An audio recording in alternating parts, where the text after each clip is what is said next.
In this video, I'm going to be going over this Redragon K530. This is a keyboard I recently picked up. I want to do a small review type style with this video. It's not going to be anything too comprehensive. It's just going to be going over kind of what comes in the box, a small unboxing.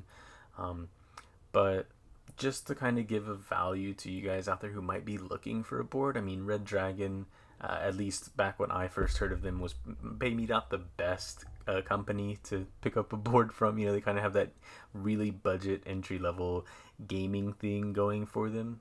But we'll look into it here and let you guys know what you can expect.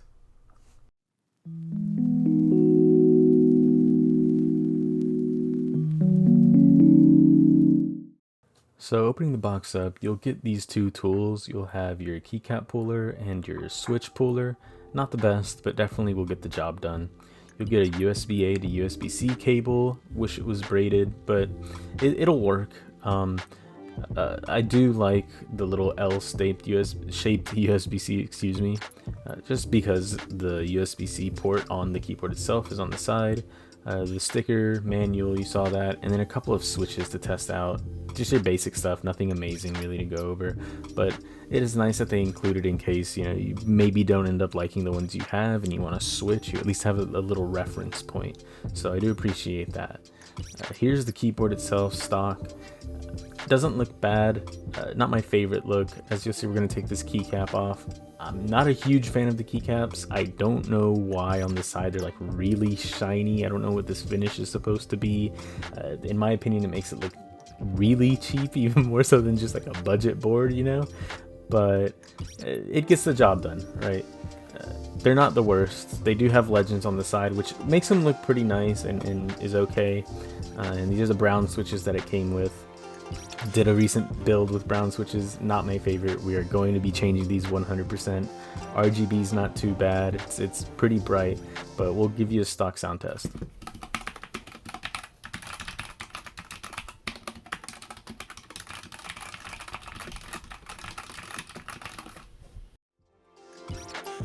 So we'll hop into just disassembling the board.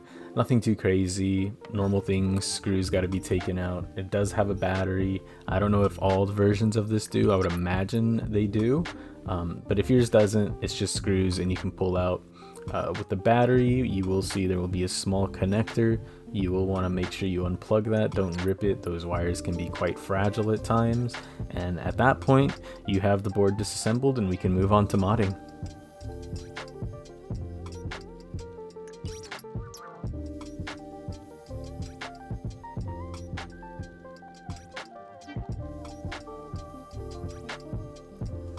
So now onto these stabilizers, and my goodness, I do not know what they did to these stabilizers, but these were such a pain. First off, there's lube leaking out. I don't even know if I want to call it lube. I think they used some sort of oil to lube these. These were a mess. I had to clean these off. Honestly, I should have taken my time, used soap and water, let them sit. If you get this, you should do that. But I was in a rush. I tried to get as much off with paper towel as I could. You can see here in a bit, I rolled up some paper towel to get it through the housings, but these things were a mess. I would rather they just didn't try to lube these with whatever this oil was, because it was not working.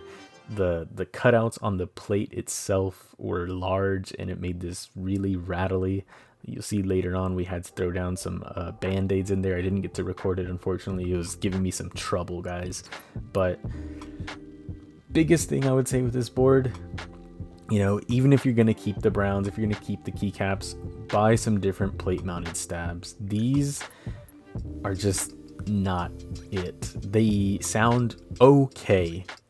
You know, I did this with the Krytox 205G0 on the housing and the stem, dielectric grease on the wires, and it helped. It definitely helped.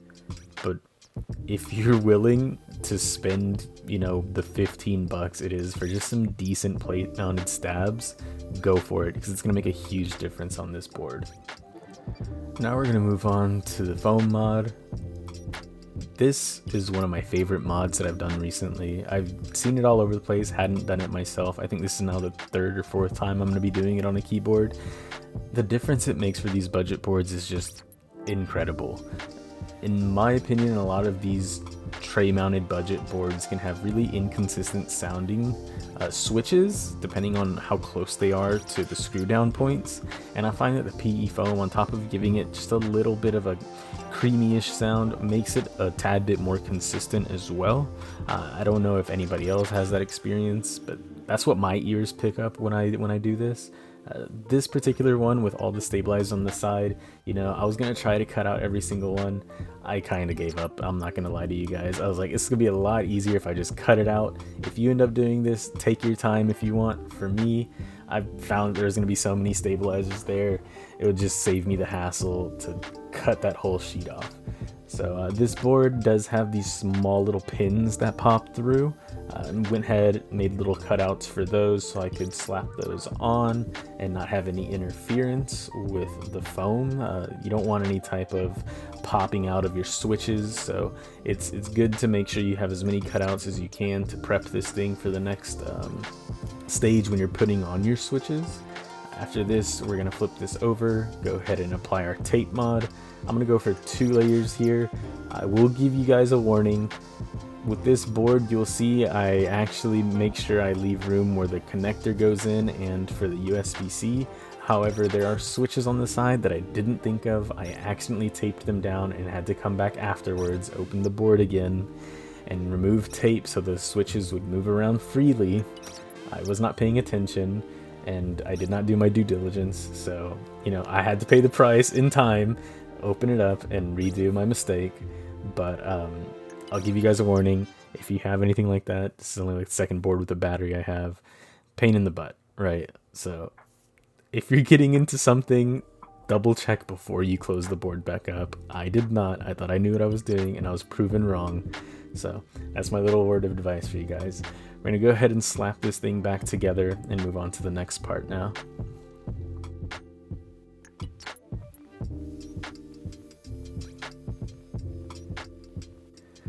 So for this build, I decided to go with these Akko's Cream Yellow V3 switches. I have used these in a build before. I didn't get to make a video for it, it was before I was doing YouTube, but let me tell you, these things are incredible. Gonna save you guys the time and just slap these on the board, but they are lubed. You don't have to lube these. The beautiful thing, they just sound good stock. Now these keycaps, this was something I got over Black Friday on AliExpress. They are just a clone GMK set. I went a little risky. I wanted to have some fun, and I pulled these from a mystery batch or something like that. I'm sure you can find it. It's just a mystery keycap set. I didn't get to choose anything. I just clicked what profile I wanted. I went for cherry, and these showed up about 2 weeks later. So, you know, I'm really happy with them.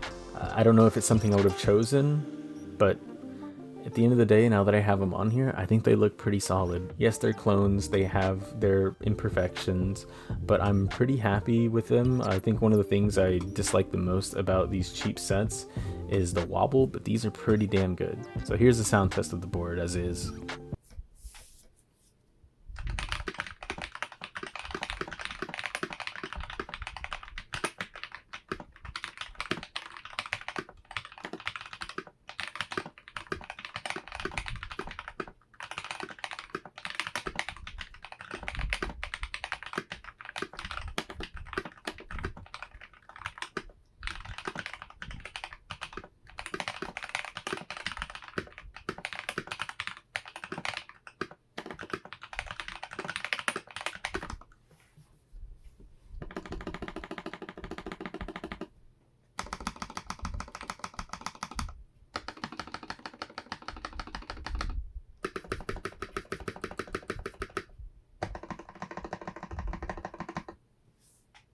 So overall, I think this keyboard is pretty darn good.